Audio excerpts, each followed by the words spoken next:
welcome to the self-learning platform by Dr. Sushma Singh. Today we start Unit 14, Working Class Movements.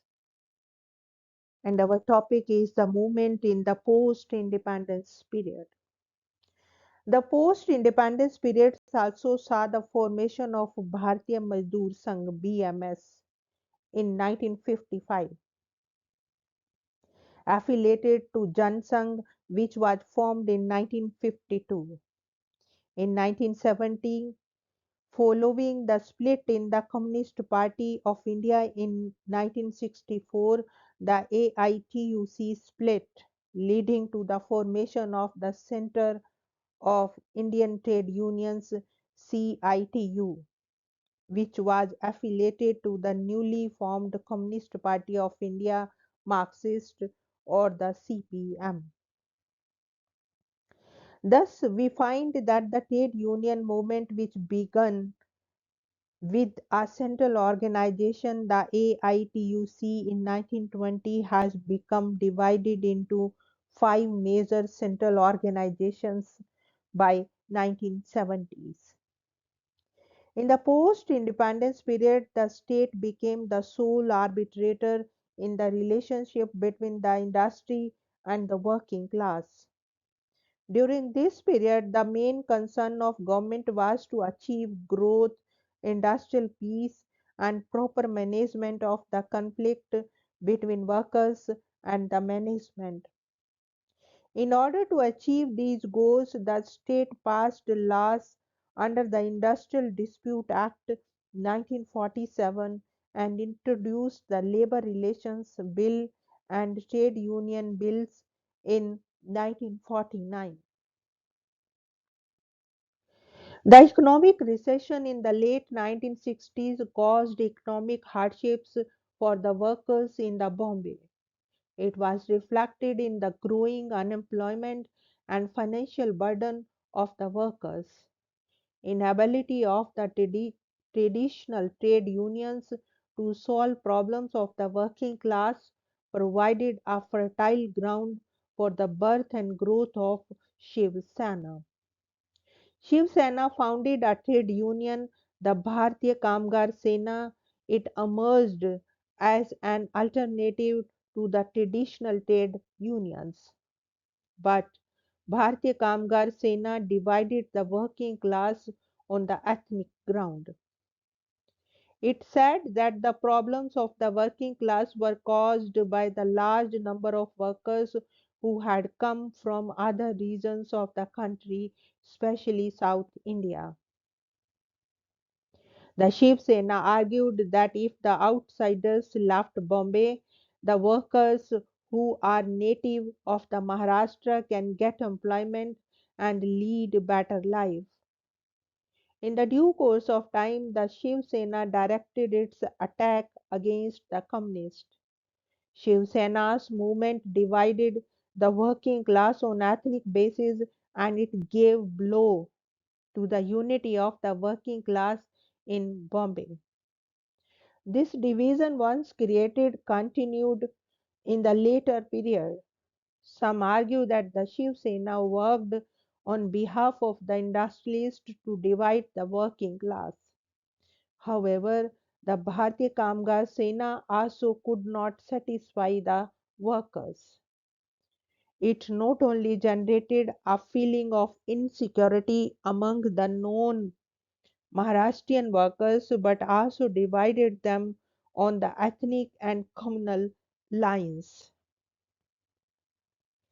By the mid 1970s, there was a general feeling among different social groups the country against the organized traditional political institutions and processes like political parties and organizations affiliated to them like trade unions, elections, professional political leaders.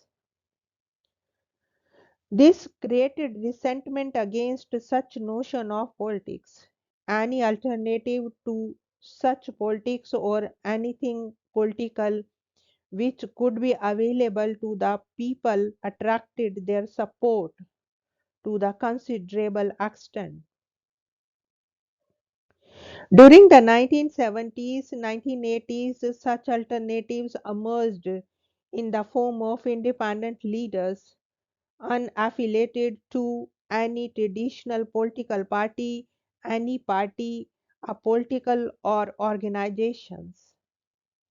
Most significant among these include Datta Samant, A.K. Roy, Shankar Guha, Nihoge, Ala Bhatt, Working Women's Forum Chennai, Self-Employment Women's Association Gujarat, Society for Technology and Development Himachal Pradesh, Ama Sangrana Orissa, Kerala Dinesh Bedi Kerala, and Khadkach Patra Kashtkari Panchayat Maharashtra. These leaders and organizations independent in terms of not being affiliated to any party directly or indirectly are also less hierarchical and bureaucratic, but mostly do not believe in radical changes. These organizations help their members to improve their conditions. However, they are not a substitute for the trade unions. The strikes of workers in the textile industry and railways during 1970s and 1980s are considered to be the most significant developments in the history of the working class movement in the post independence period.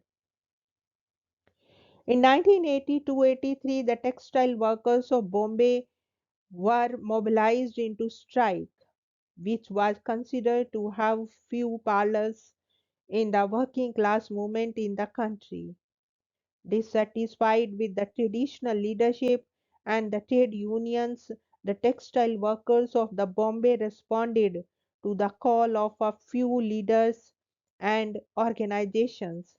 Datta Samant, the president of the Maharashtra Girni Kamgar Union (MGKU), was able to mobilize a large section of textile workers of Bombay.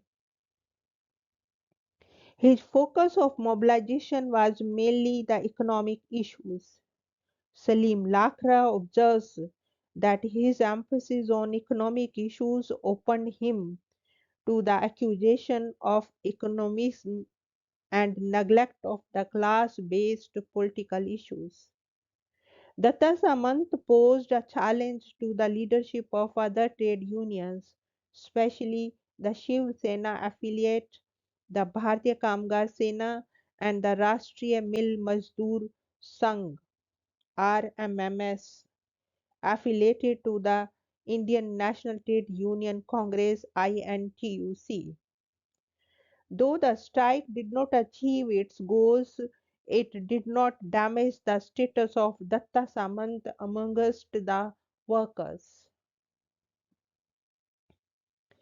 In 1974, the railway workers affiliated to the main trade unions except the Congress affiliated INTUC organized a nationwide strike. The rail operations came to be a halt during the strike. The government responded with a strong anti worker stand and tried to break the strike.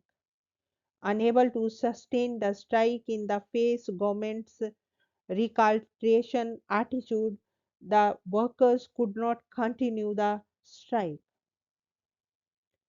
A few years after this strike, the Congress led government imposed emergency during 1975 to 1977 in the country and introduced measures which restrained the workers to strike.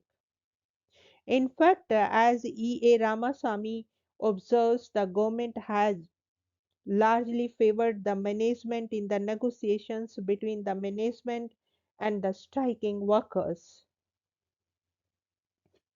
With some exceptions, the studies generally focus on the movements of the organized and the formal sectors.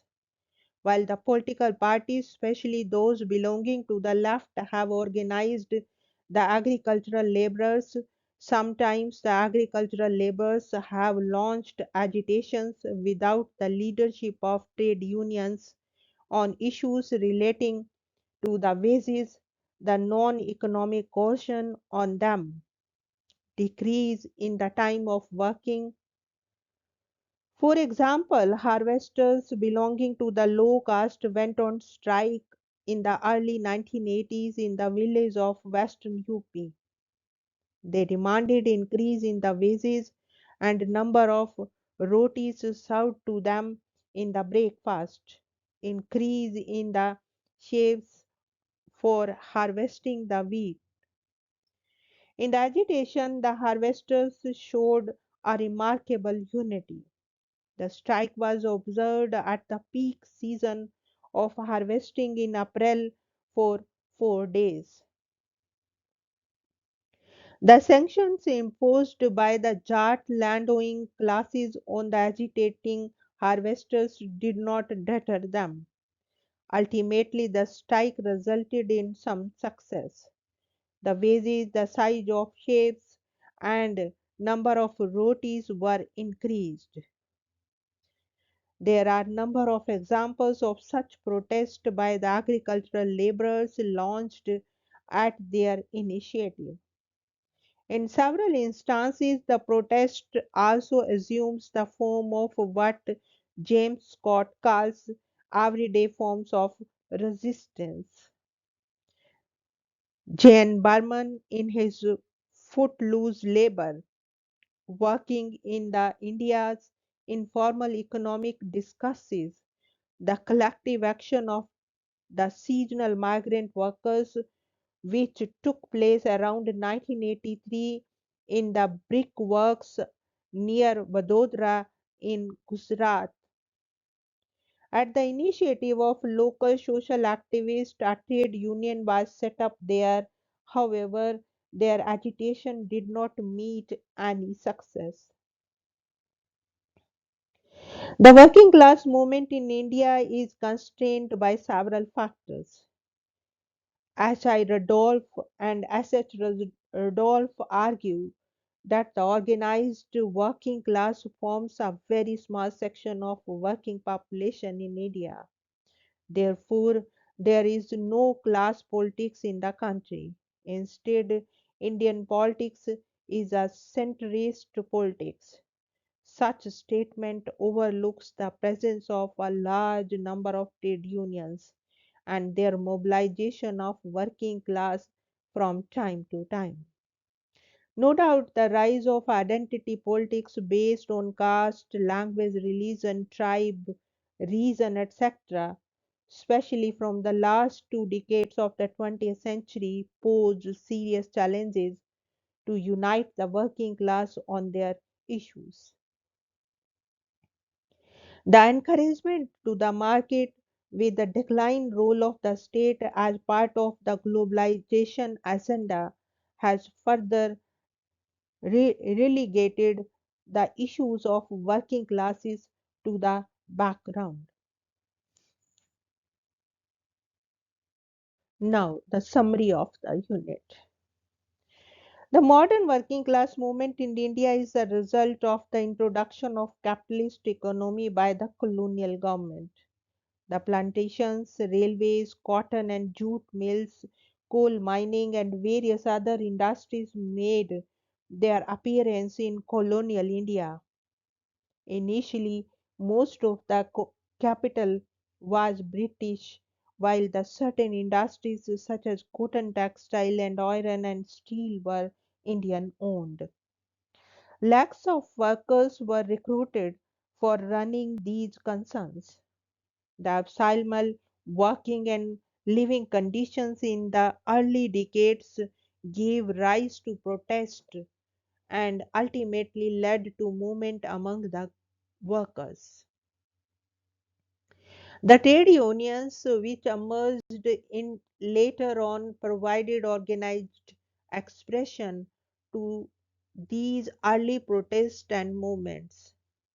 The organized struggles of the working class resulted in the betterment of their conditions.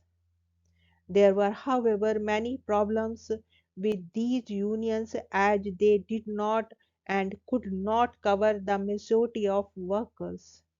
Thus, there emerged several other organizations of the working class which were not part of these unions.